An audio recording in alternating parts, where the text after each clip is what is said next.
Donc quand je compare les trois régimes, je dis que le régime de Tshisekedi est celui qui a fait le plus d'efforts pour progresser. Ça ne veut pas dire qu'il a donné plus de satisfaction. C'est pas la même chose. Tingi jouissance ming, ceux qui m'ont dit toka bolanan, toko réfléchir après. Tingi jouissance ming, ceux qui m'ont dit toka bolanan, toko réfléchir après. Mon projet est toka bolinan, toko réfléchir après. C'est ça le problème. Bon est fonctionnement, salaire, prime, réfléchir après. Alors qu'il a été pendant plus de 2 ans l'un des piliers économiques du régime, l'ancien ministre des Finances, Nicolas Kazadi, est sorti de son silence. Dans une déclaration qui fait déjà couler beaucoup d'encre, l'ancien ministre des Finances a pointé du doigt l'absence de sérieux du régime Tshisekedi, affirmant que chaque fois que l'argent arrivait pour les projets, les proches du président se précipitaient pour se partager le butin avant même de réfléchir aux vraies priorités nationales. Alors que Kazadi était au cœur du pouvoir, l'un des chefs d'orchestre de la politique budgétaire du régime de Félix Tshisekedi, on peut se demander pourquoi c'est seulement maintenant qu'il décide de révéler ce genre de pratique, puisqu'il n'avait jamais fait ce genre de dénonciation durant tout le temps où il fut ministre de Finances. Tingi jouissance ming, ceux qui m'ont dit toka bolanan, toko réfléchir après. Mon projet est toka bolinan, toko réfléchir après. C'est ça le problème. Bon est fonctionnement, toka boli, tomi petit salaire, prime, toko réfléchir après. C'est comme ça que papa Nicolas Banamboka balobi. Degeni no se santaka. Tango ba critica kayo, tango ba traita kayo, yibaki o détournaki, yo moko se santaka ndeni. Maman eza mawa na ko le baté que na ko sepela kanango, mais à partir du moment où on a yebi que naza motema pembe, naza na problème te, nata la ganzambe, na kumsa ganzambe. Tunga na vie na ngai na yebi que ceux qui ont affronté l'accusation lokuta, c'est que batwana banguna bamoni étoile moko na kati na yo. Ezala kaka ndengona depuis na botama. Et donc, ils ont continué comme modèle moko. Na banga kate. Banga kate. Na banga kate. Na dans eliki na ngana nzambe.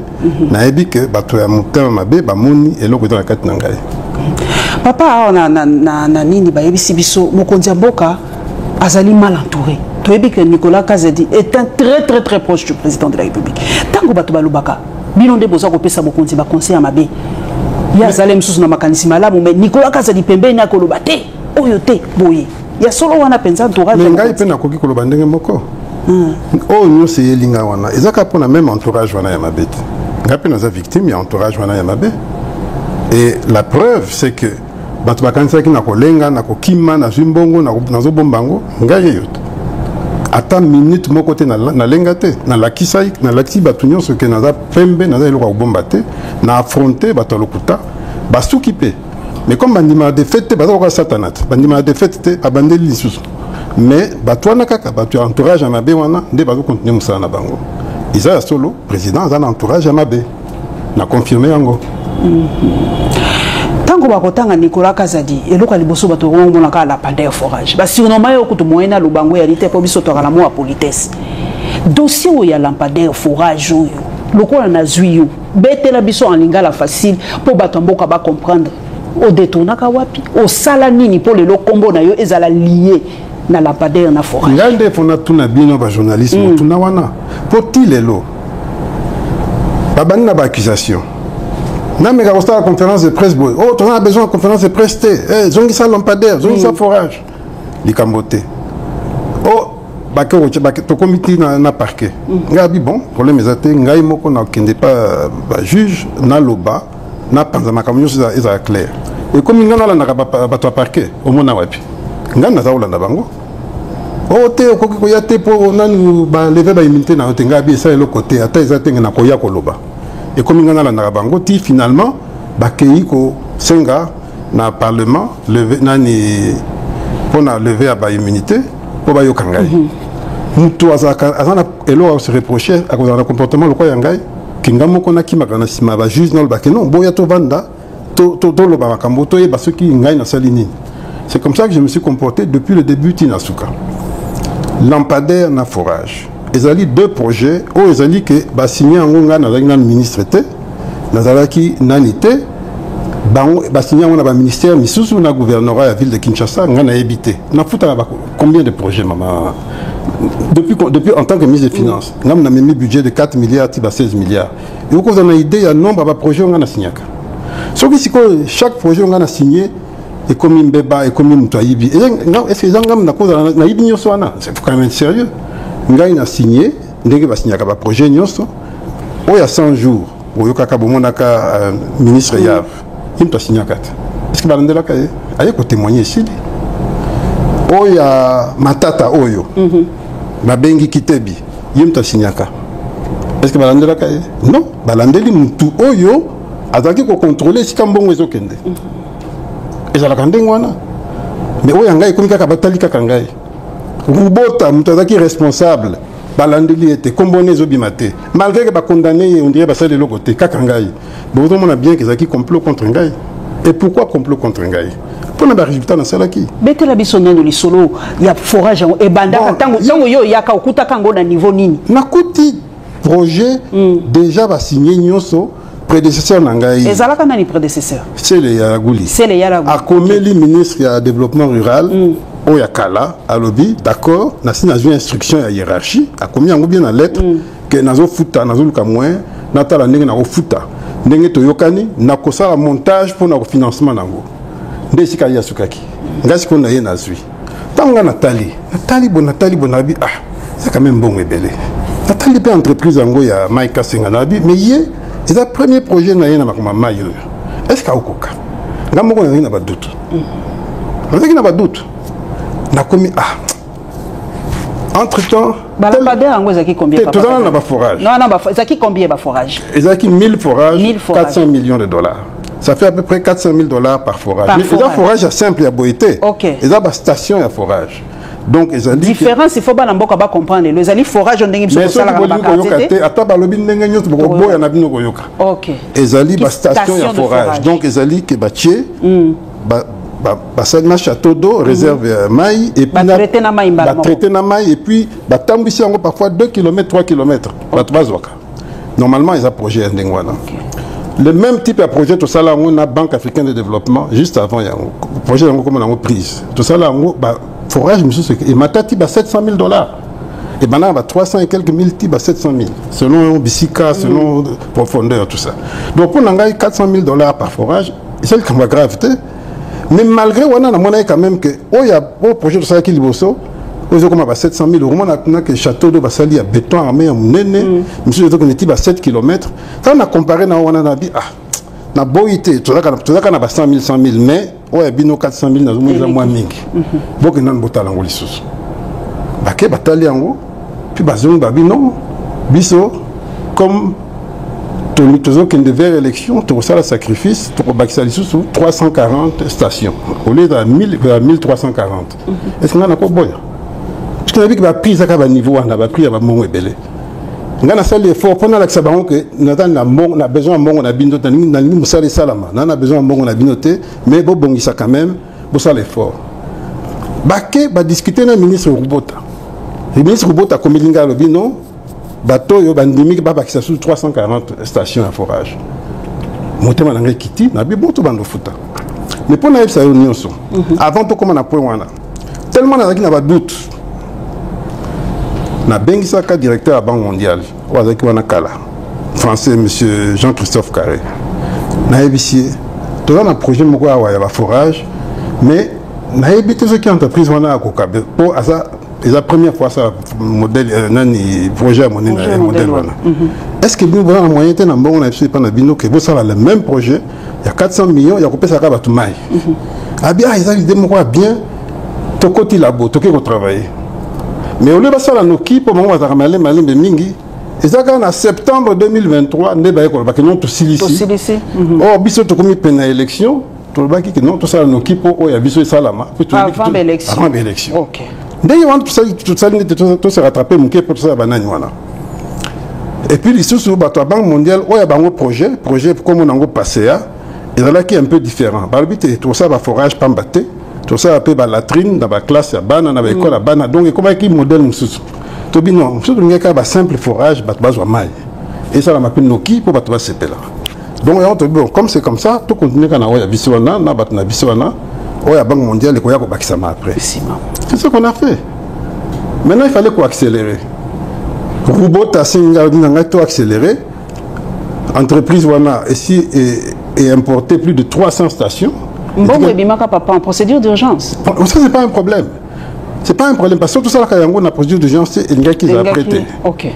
Et maintenant, on a commis, pendant ma procédure d'urgence, au même moment, on a commis le ministre à budget.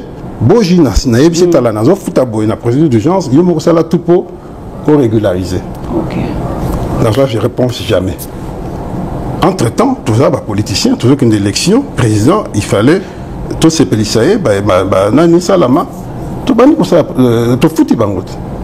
Mais c'est qu'on suivi à dossier d'engagité, ça ministre. Donc, si les lots à tapui mon non, basala quand même. Mais et donc si quand les qui moi mabé, nombre d'appui au bango va déclarer que basali et qui en côté. Basala en dessous. En dessous.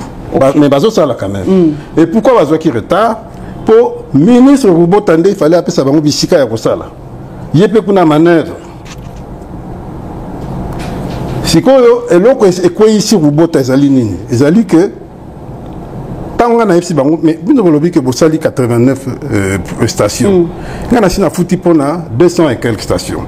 Bozo singa suna bakisa, nako bakisa te. Na bloqué Kawana na mois d'août 2023.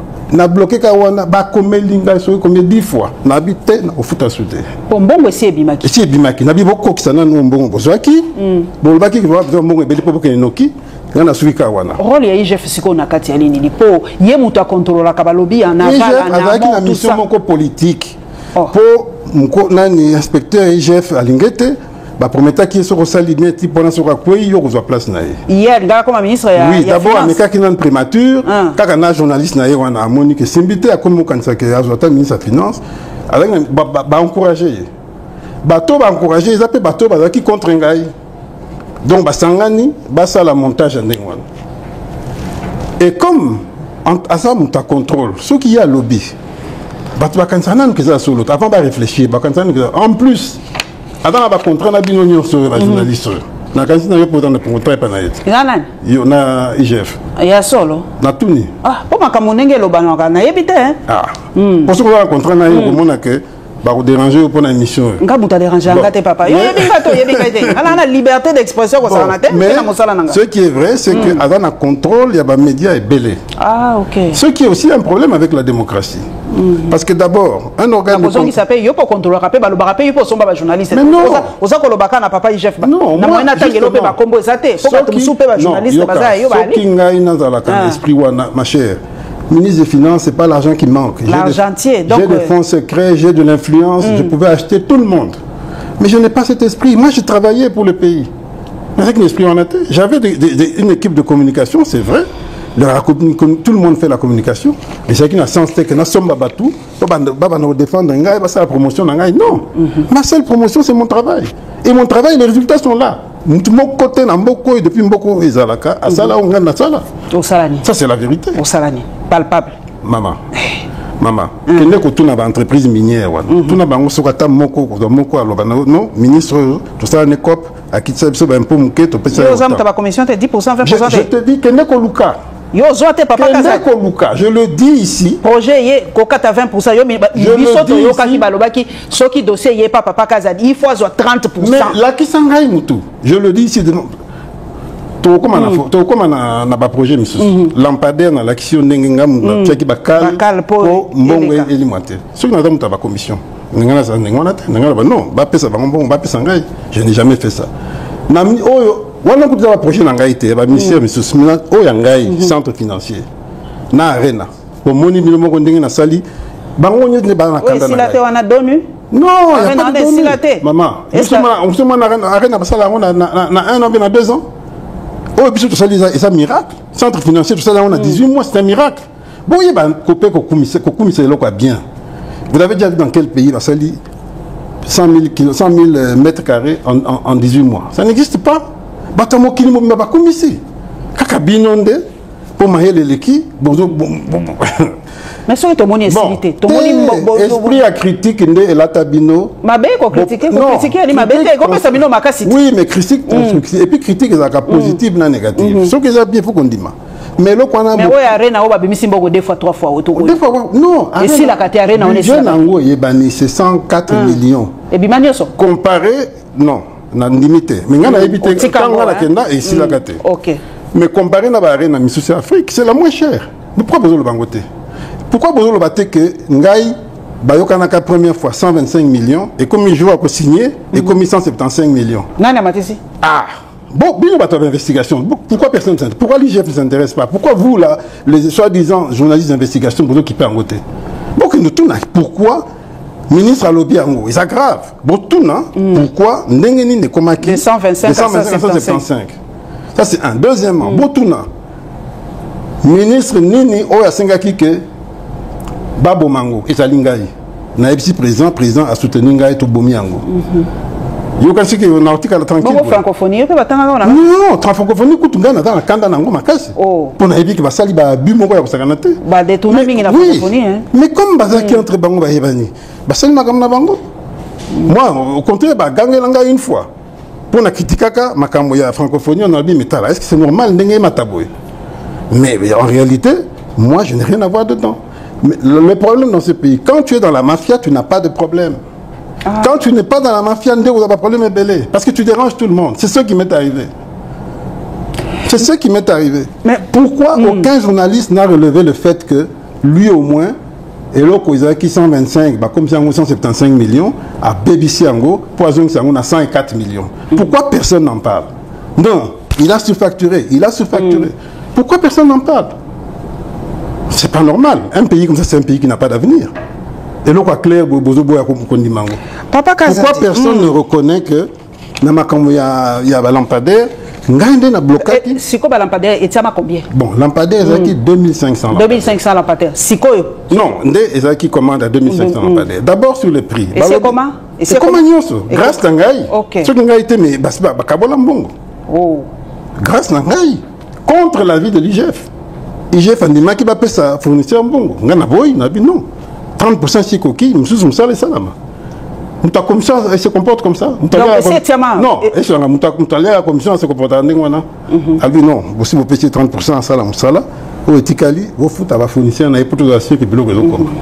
Et si ce moment ta commission à se comporter à boy. Ça c'est un. Pourquoi personne va commission a été ka ko finga na yope ka ko finga.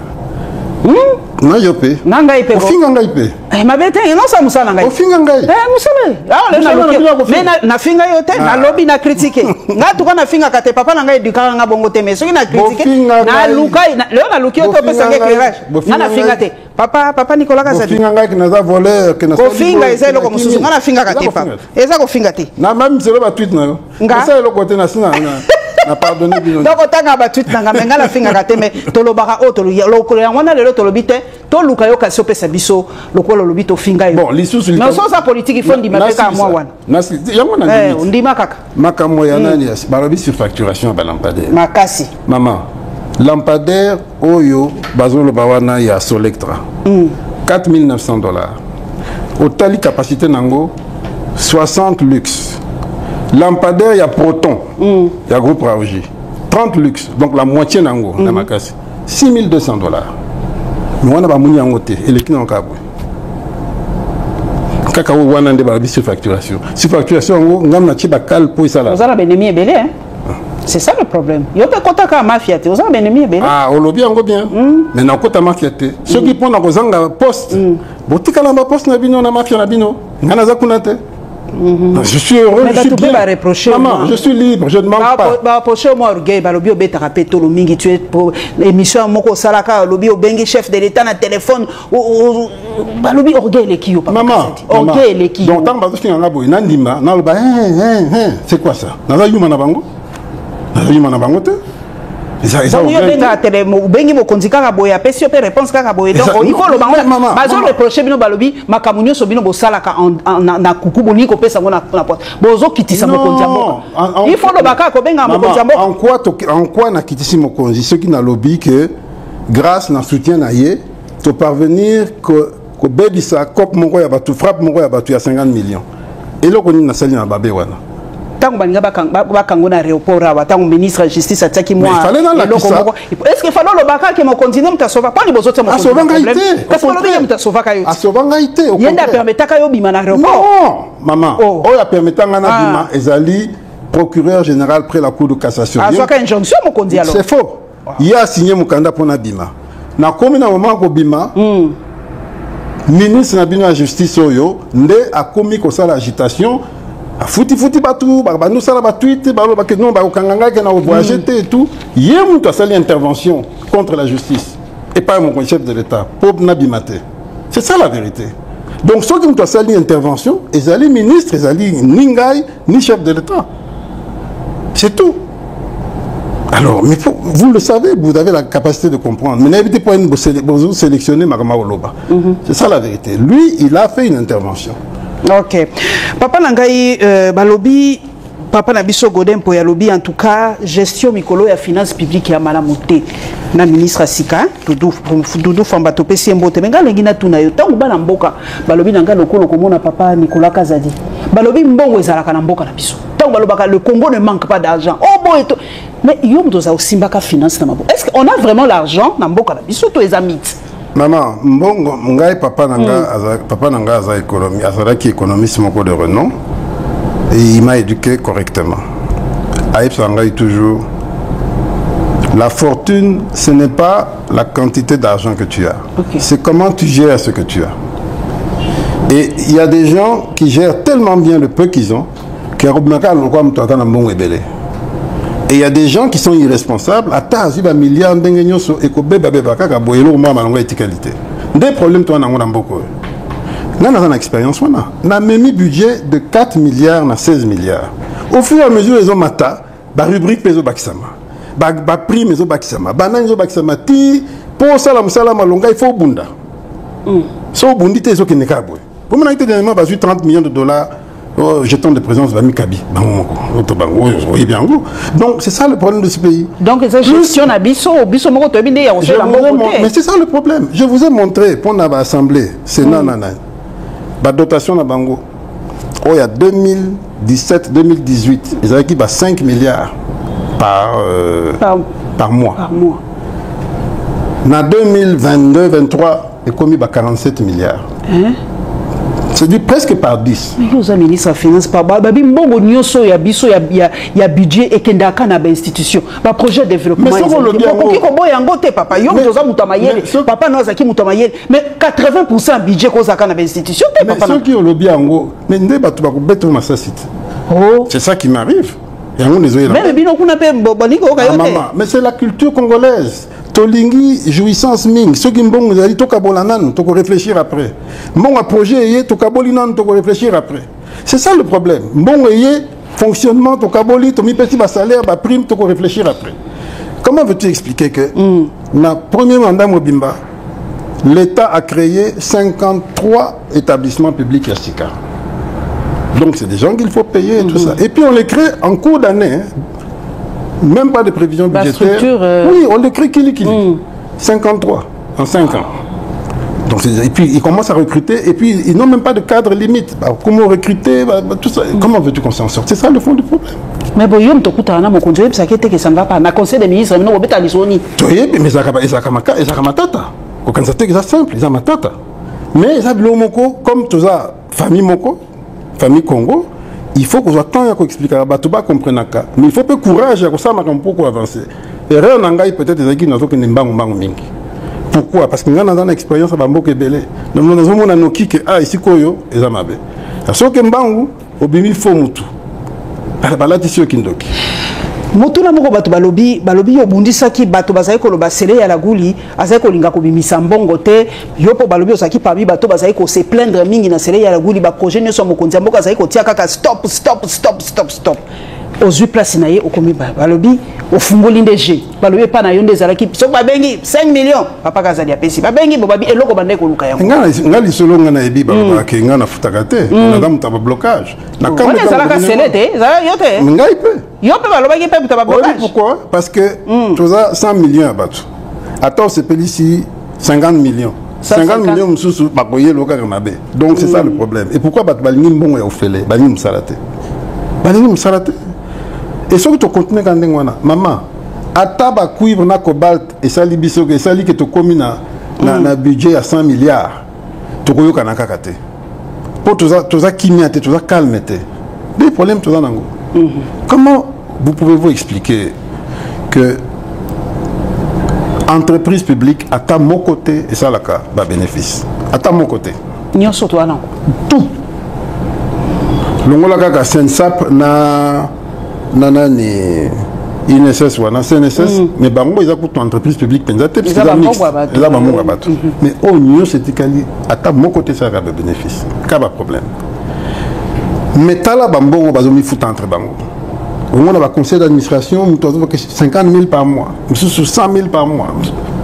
Mais bagagner au Balo va fonctionner comment foutre à matin et dodo faut bagagner hein. Non, moi songi. Ah bon? Na époque on a eu balobi parce qu'il y a un mot va foutre à mité et un mois après 3 mois après 4 mois mais les balobi ça parmi baga. Voilà ba foutu pour le banengwana. On a un commentaire te. On a kitanga. Na ucha commentaire te. Ngaba kitanga te parce que au lobby faux. Na oui, na lobby faux pour yo loba vrai. Donc ce que ça faut. Mais non. On va lobby à réussir côté on a pas fonctionnaire, bazo fouta ma fin du mois mais la période ne ça pas problématique. Tout n'a pas fonctionnaire, ceux qui sont solo na okumisa na obeta maboko. Tout n'a pas fonctionnaire bango. C'est tout ce que moi je peux dire. Ce que moi je sais c'est que quand moi j'ai quitté le poste de ministre des Finances, je n'avais aucun arriéré. J'ai payé tout le monde. J'ai laissé 1000 milliards de francs congolais disponibles dans ma compte. Tout était nickel. C'est ce que moi je sais. Mais moi je sais que moi je suis député, je n'ai pas encore été payé. J'ai 2 mois de retard. Oh, bah faut dire comme la bilan salaire et ça la capé secret d'État. Non, je suis encore un agent public puisque nous touche à Gambon. 2 mois. 2 mois. Un délai hein. Donc voilà. Ce qui se colle les lobby Papa Nicolas a défini la finance publique na biso ça bien ça seni qui toko ba finance tozo kende na nzela moko bien et heureusement que tozo kende na nzela bien mais nan to comme na point il fallait to commater. Pourquoi? Parce que esprit ya ko sil sambongo nyonso avant musala salama ils en ont makasi. Mbongo zaka il faut qu'on investir. Ngana memi investissement à niveau mondial. Des projets makasi au sali. Maman, mais bon. Atami baleka bana mboka bamuna. Maman, obi que to mbongo nyoso to tchena ba na banzela nan. Nzela nini? Banzela nyoso to tché na ba voirie yo réparation ba voirie d'abord il y a Kinshasa. Mais quand tout la exécution exécution n'a été. Mais bon on appelle ça. Mais ça c'est la raté. Mais non. Ça pas papa bana pesi bana lobi bo somba fufu na nini okolandela te ke fufu. Na kolandela likolo mais kolandela solo. Na ne faut landela. Toke do koluka bango bana ni faut landela. Ministère de tutelle. De tutelle. Il faut landela, bako ya contrôle. Faut pas landela. Ça oui, mais ngai na kolandela likolo. Mais ce ko bazo silika matata poani. Pour matata peta wazaki na dossier ko kangalonzo par exemple. Apesi ya yembongo. Parce que le bazo landela poani. Problème ya matata ezali que ils avaient une initiative naïe. C'est-à-dire que Azwaki on l'attaque yango. On l'attaque yango, il y a une décision nyoso, si que bateau n'a pas que s'exécuter car n'a pas ministre pas que s'exécuter car. C'est pour ça qu'elle a tiré. Et dans la même logique, n'a pas projet misusu ya banani lampadaire pourquoi robot tamtakoi puisqu'il y a un responsable ils a projet naïe. C'est ça le problème. Et la différence c'est que dans mon cas, moi, on veut me faire porter des projets qui ne sont pas les miens. Moi, le seul projet où on pouvait m'attaquer, c'est ça, il y a centre financier. Voilà. Le centre financier, non seulement c'est le moins cher d'Afrique, mais IGF avait essayé à un moment donné. Mais quand il n'était pas ça, là-bas, et tout ça. Mais quand on a siliki dans tel bango, bah comprendre, il y a mon co aligné, tu as communiqué pour le bac non, il n'a rien à voir. Oh, nous sommes bilobela. Et donc, moi, de ces projets de continuer. Mais bah immunité, les lopes banamboka, et ça dossier, papa matata zako se plaindre à lobby, bon, y a papa Kazadi, bah immunité naie, et tout ça. Bah doit comme les locaux comparer on a papa matata. Pour bazo mon arra, y a pas à la finance, immunité aie, bazo ni gakolo langote. Moi confusion moi matata c'est un ami. On a travaillé ensemble à la Banque centrale pendant plus de 10 ans. C'est un ami. Donc, malgré que tu as politiquement, dans moi compassion pour nous. Parce que même boza ba adversaire politique na ko souhaiter mutu mabete na yebi ka ko ina faut pas azo kele mawa mais ici ka confusion azo sala c'est que pas seulement yé na batu misusu c'est que yé Basili qui instruction préjuridictionnelle, donc c'est-à-dire parquet. Basili qui en déjà, comme on a un niveau à jugement, il y a un tribunal. Et Basili va qui va immunité, à niveau à Sénat, dans la législature passée. Okay. Donc c'est fini, on ne peut plus faire marche arrière. La loi ne prévoit pas que parce qu'il va nommer, va élire après, non. Rétroactivité. La loi ne prévoit pas ça. Ah, okay. Donc immunité. Non, sur ce dossier-là, ça va continuer quelle que soit l'élection. Sauf peut-être si vous avez élu président de la République. Oui, la loi prévoit que toutes les poursuites sont bloquées jusqu'à la fin du mandat. Mais pas non, ça doit continuer. Conseiller Nina qui n'est pas à moi, je vais vous dire en tant qu'ami, moi, j'avais même des doutes sur les accusations contre lui, parce que je connais la légèreté de l'IGF. Donc j'avais des doutes. Moi-même, j'étais victime. Donc j'avais des doutes sur la consistance des accusations contre Matata. Mais quand le peu que j'ai entendu là, j'ai dit non, là, ton honneur est en jeu, tu dois aller t'expliquer. C'est ce que moi j'aurais fait, c'est ce que moi j'ai fait. J'ai fait ça. Mais oui, moi j'ai été au parquet combien de fois? Avant même Yoka. Avant Koutou, le Parlement est autorisé. Na bandi ko tchaba pression, ti babani ko yoka ngai muke. Tu vas lui non, et si ko yo, ba yo ko reprocher biso, il faut tout régulariser. Ba komeli Parlement est créé moi commission boye dirigée par Guy Mafuta. Ba entendre parquet, ba ko entendre ngai. Je crois que c'était le 15 juin 2024. Non, pour Nabiso, procédure au Balandi contre yo, est illégale. Procédure au Balandi contre yo, est illégale. Il ne fallait pas bandako interroger yo avant autorisation et assemblée. Deuxièmement, pour la fond et dossier, selon Oyotoyo qui n'est pas procureur, n'a pas na yo, tout le monde a place na yo wana. Donc pour la biso commission wana spéciale tolingi to boyango que batika ba poursuite contre yo banani audition contre yo ngai si kona MC bango non ngai moko na sengaki bayokanga avant soki bosali ndenge ndeko zani ti bo protéger nga pona okacher loko moko na boy na lingi tokeneti na suka bo autoriser que bayokanga on assure oui nous assure. Pour la biso tout le monde va entendre. Non, on assure botika tokeneti na suka. Ne pas décider. La vidéo est allée. Dans la vidéo, il y a Guy Mafuta dans le biscuit dans la rapport qu'on a plénière a expliqué bien le non. L'honorable Kazadi lui-même a souhaité être entendu. Donc compte tenu de ça, tu es autorisé. Voilà comment un homme d'État se comporte. Donc Lelo Balampader Rango Baposa quand même. Na parquet. Ensuite, procès bandit, procès d'acquis public. Soit aucun na site mo droit et justice au Rwanda nyoso. De l'autre bombe ça vanate. Mais curieusement, bino nyoso ba journaliste, bon lingi attaque ko kangote. Unka ko boa ka ba nani. Aibaki, ceci cela mais Bolanda dossier. Bolanda o ba lobby.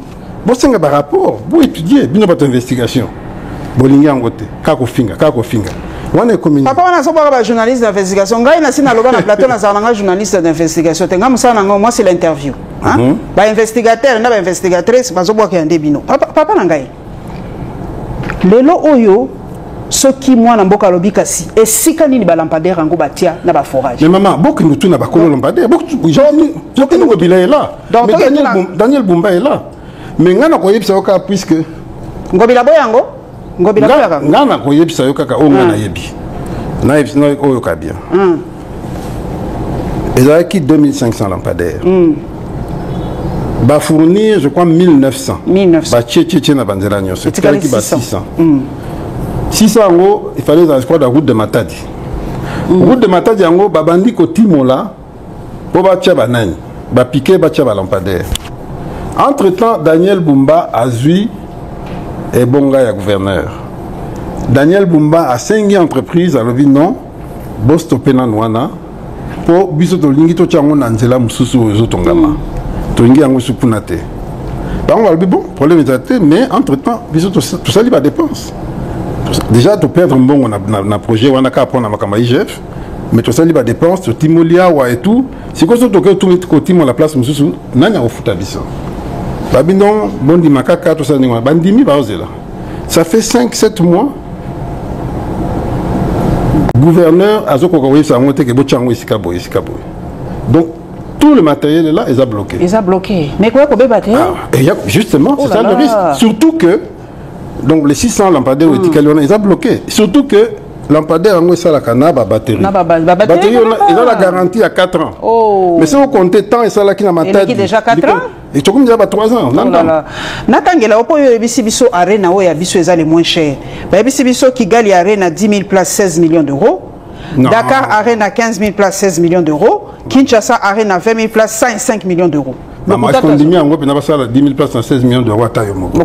Non, c'est du n'importe quoi. Mais c'est ça, qui n'a pas ce chiffre là. Ce que j'ai Bengana.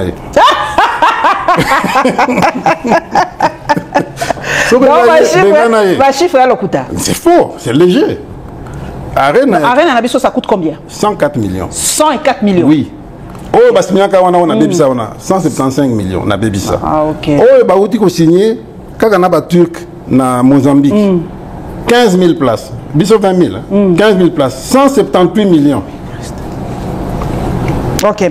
Papa Nangato, ici, je crois, contour, il y a procès, contour à lampadaire, balobi, papa, Jantiningo, il faut, balamboka, balingi, bazwa, réponse. Atabozobo ya koloba, mais eza eloko moko, il faut qu'à boloba. Tout que non, un sujet, pe moussou, yali, moto, finance. Protocole d'accord, Robiso Tonguito signé, na américain. Balobi, pe baboyi, yango, bapisi, sous 2 mois. Est-ce que ça a un avantage, Nabiso? Maman, il y a un avantage dans ma casse. Maman, ça fait combien d'années que Bazo Zabiso va minérer et il y a Ophelé? Non seulement Bazo Zoa, mais Bazo Vomaba na Congo.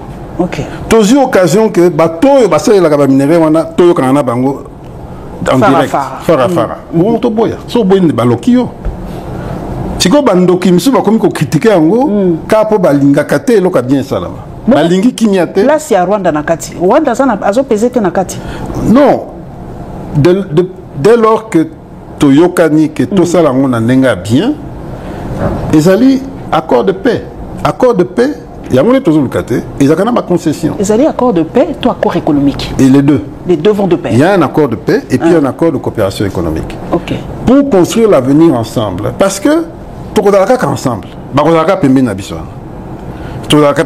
Donc, si tout ça, il y a RRT, que Toyokanité. Bah, qu'on profite quand on a faiblesse, on a désordre, pour monnaie la caption, monnaie la pendant 30 ans.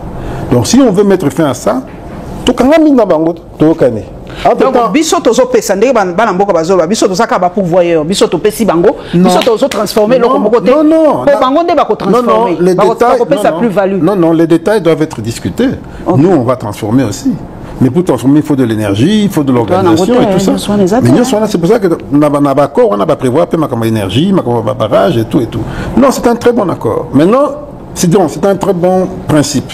Maintenant, dans les détails, ça dépend de la qualité de la négociation de la vie. Et il faut tout le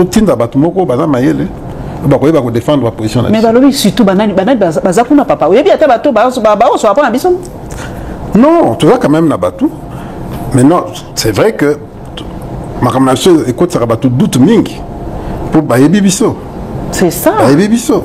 Bayebi Bisso. Pour Bayebi Atabatu Baza Kosora Kunate. Kaka Mutuna Yebi Mama Wagner. Pas on ne soit tiré to Yebi. Non, Mama Wagner, ça me salmo kitoko. En tout cas, hier, à ça, mais il faut faire attention. Parce que pendant la mission, je vous parle en tant que ministre des Finances d'expérience, je sais que Batoumios va confondre intérêt à l'État et intérêt privé. Alors, si on ne fait pas attention, on perd de crédibilité dans la vie. Mais je pense que le président est tellement conscient qu'il ne va pas faire cette erreur. Est-ce que mon conja Bradembo kate pour pouvoir na ndeba na mboka ba koloba? Non, pour na kimia mboka. Ateki minéré à Bradembo kate ki banini? Ça c'est léger. Est-ce que vous dit que pour la première fois dans l'opportunité aussi Sabitumba on a libé là? Non seulement aussi Sabitumba on a libé là, mais influence il y a Mabe ou il y a Rwanda, il y a 97 et Afdel. Tout bomi on peut libérer là. Mais ça délivrance. Ils ont délivrance à Mboka. Est-ce que les Rwandais ils vont se laisser faire? Ceux qui ont un avantage dans Bisson Dengi Bino Bozoba, est-ce que eux non, ils ont Moutounios ça va gagner. tout le monde va gagner. Mais, maman, depuis 30 ans, les Rwandais vont profiter de la biso. C'est ça qu'il faut comprendre. Matin, midi, soir. Il a dit que ceux qui osent affronter les Cambo, ils ont tina. Ceux qui peuvent vivre l'humiliation pendant 30 ans, ils ont la bisomoko. Et moi, j'étais conseiller financier du ministre des Finances en 94 à 97, Tango, Afdel Côté.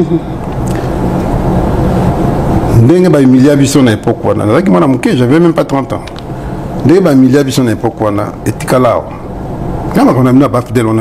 Jamais na vie nangai. Après na keko sala libanda et tout, tant na ko zonga siko na position ya ministre des Finances, na lobby Nzambe alingi que peut-être tout royo to longo la humiliation to zwaka na 97 wana. Malheureusement, Armée Nabiso ezaki na rendez-vous anate. Armée Nabiso les koka ki makamuté. Token a diplomatie, ils ont des chance. Pourquoi ils ont des chance? Parce que tous les institutions sont en place, le président vous allez élu proprement, tout le monde côté à contester.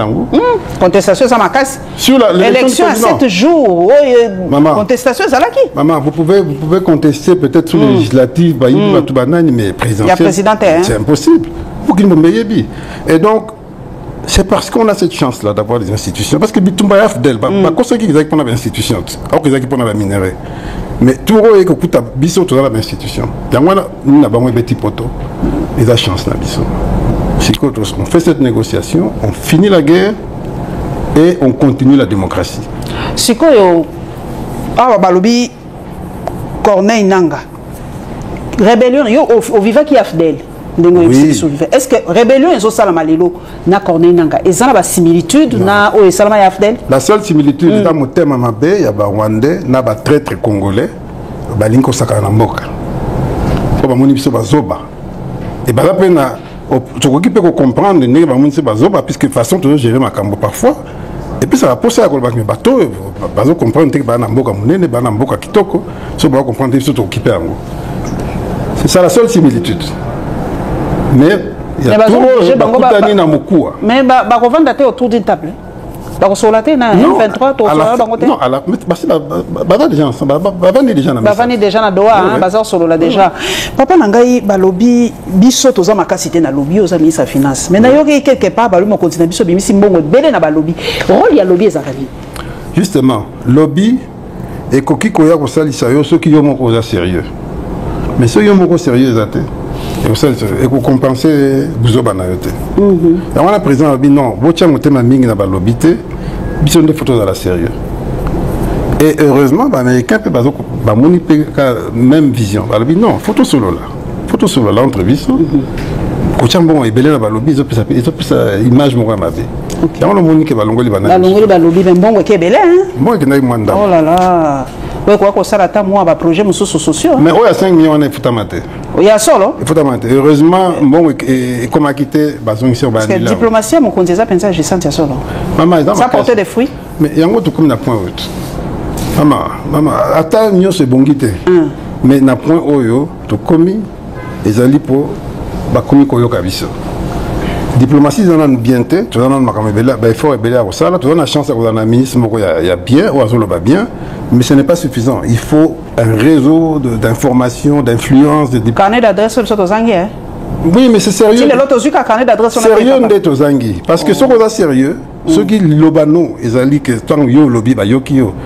C'est ça la force. Papa Tozo qui malé. Qu'est-ce que moi j'ai fait? Moi je suis le premier ministre des Finances qui a terminé un programme avec le FMI. Programme de FMI. Non, jamais. Non, c'est pas la même chose. C'est pas la même chose. Mais moi j'ai fait ça parce que pendant 3 ans, ce que je disais, c'est ce que je faisais. Mais FMI peut bon ça en bocate et d'arraper dans le développement. FMI balobi a rendu ko bon mabiso li sous Afrique. Comment vous ce total Ibrahim Traoré raboyi coopération na ba institution ba Bretton Woods. On dit que Burkina ba wuti ko comme la FMI, c'est quoi? Ba commune ba singi ba aide. Ba singi aide. Vérifier. Il y a solo. Donc on le solo ba ko ça non maman, réalité la réalité. Bino nde bolinga populisme mingi. Boke ne kana populisme boko kufa. ya solo mais mboko pe lingi populisme mingi et yango ndeko bomba mboka donc ba comédie bango na kuzuke ba ko sunga bango nazo yebisa yo kindi ko vérifier to ko vérifier po nga biso to ka penza ki bakati coopération ba vérifier ko mona mais balobi papa soki mboka mpe zo gérer na moi panka balobi bino bato IDPS yo ça d'abord na kani kabundu to oyo mususu kabuya to na kante ngai kana ngai za UDPS point mais ezabi balé boza na deux secrétaires généraux d'accord moko papa ezaka mo nous connaissons pas biloko on a été mais image bozo pesa biso yango wana non ngape nazo regretter image wana parce que on mérite pas ça ezaka ba obi c'est un pays jeune les gens sont jeunes démocratie en sika maël n'a ne quotidien mais il y a qu'un seul parti et c'est le plus grand parti du pays. Donc, parce que le pays se renforcera à travers les partis politiques. Et c'est dommage que le plus grand parti, qui est un des rares partis qui a une vraie histoire de combat, est contre le Makamaboué. Mais 32 ans de combat, en tout cas, il y a pouvoir et le côté. Mais le côté, mais Tobimsi Mboka na Makamabele. Combien de morts? Maman. 10 morts. Maman, ça c'est vrai, mais qu'est-ce que vous faites? Étendu à ma problème. 6 enfants par femme. Ok, moyenne. En moyenne, 5,9. Donc ça veut dire que au fur et à mesure ça va être fort, et donc il faut mbongo pe baksamana mayele. Bongo ezangi na mboko. Mais bala mboka baza komituma. Est-ce que na Congo bongo ezangi quand les gens détournent royoka 500 millions, 100 millions, 4 millions, 5 millions, les gens se demandent il y a l'argent. Non, d'accord, mais même na ba détournement il faut voyer ba oya solo na ya lokuta. Parce que la même bouche là qui est censée dire la vérité et qu'on va lobby vérité à lobby à lokuta. Mais ce qui est vrai c'est qu'il y a encore beaucoup de gaspillage, il y a encore beaucoup de détournement, on peut pas nier et petit à petit, il faut que bon ça. Raison pour laquelle moi j'ai dit que à partir pour tout dans le niveau moko, il faut que chaque année, n'engé balande la entreprise pour l'impôt, balande la paix par individu. Oye na mutuka, batali mutuka ngwa soba kan kan, soba kan ndenge nini. Oye ndako soba kan wapi tout ça. Si on fait ça, bat ba banga muke. Donc bon il faut que coercition exacte hein. Ça là na yo oyo ça là est justifié. Mais ce que tu as vu à Kinshasa, papa, Nicolas Kazadi, au voyage à Kaokenda, Kapoto, pourquoi ville n'a pas ce Zobeba? Qu'est-ce qui manque? Il y a un autre problème aussi. La ville à Kinshasa. Il y a un autre problème. D'abord, la ville n'a pas assez d'argent, budget d'Angouezamouké, pour Maël Robinsambongo et Kokina Mpenzate. Deuxièmement, système politique Nabiso. Oyaba, Djalelo, Naba, Makelele, tout ça, folklore. C'est pas un système qui favorise Bato Mayele, Nabisika Mayele. C'est un système qui favorise les aventuriers. Bato Bagoyana, Bakosi, Bato Basali Makelele, et tout. Bazuzi Place, Bakomo diriger dans Bango. Alors que dans tous les grands pays qui fonctionnent, on a Basika clé et Batomoko qui ont été préparés vraiment pour Naya. C'est tout bien, on a des personnes pour préparer. C'est un problème général. C'est un problème général. C'est un problème général. L'UDPS est minoritaire dans le gouvernement. Mais l'Assemblée nationale, vous êtes majoritaire? Quasiment. Non, mais tout le gouvernement. L'Assemblée nationale, la même chose. Je vous dis que quand il n'y a pas de débat constructif, il n'y a pas de parcours constructif, il ne faut pas s'attendre à des miracles. Il ne faut pas s'attendre à des miracles. C'est ce que nous vivons. Ce qui m'a lobby, tu comme un asuka, au côté gestion Nabino sur 10, Toto Kabouane. Pour mes côtés combien? Dans la discussion il y a 2 jours, nous avons comparé régime Nabiso, régime Akabila, na régime il y a Mobutu. Na répondre na ebisie Limbisangaï sur le 3 régimes. Pour Nangaï, le régime, je ne suis pas satisfait du régime Tshisekedi. Mais pour moi, c'est clair que le régime Tshisekedi est celui qui a fait le plus d'efforts pour faire progresser le pays. Lobby, vous êtes des jouisseurs. Non. Mais paradis fiscaux et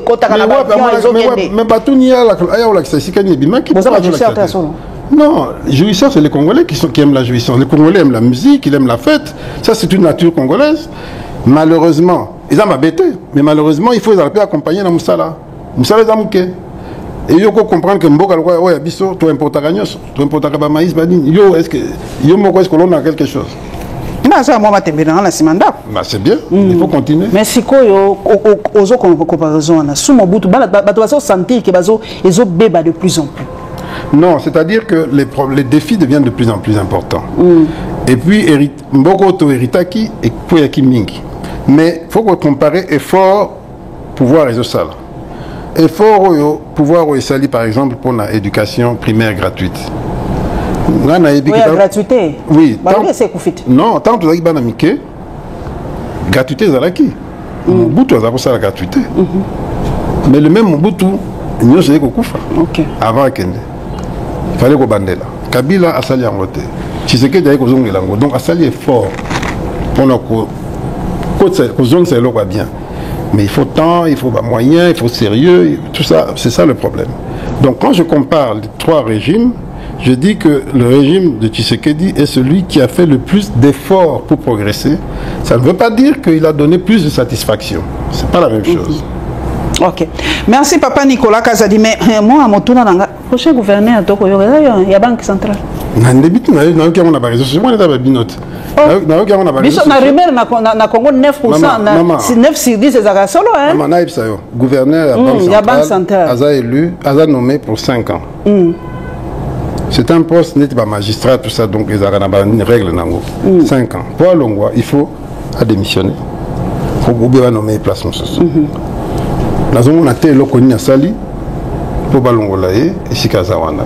Donc, mandat est aussi là en 2026. Donc, nous sommes à Bilobela, nous avons évité.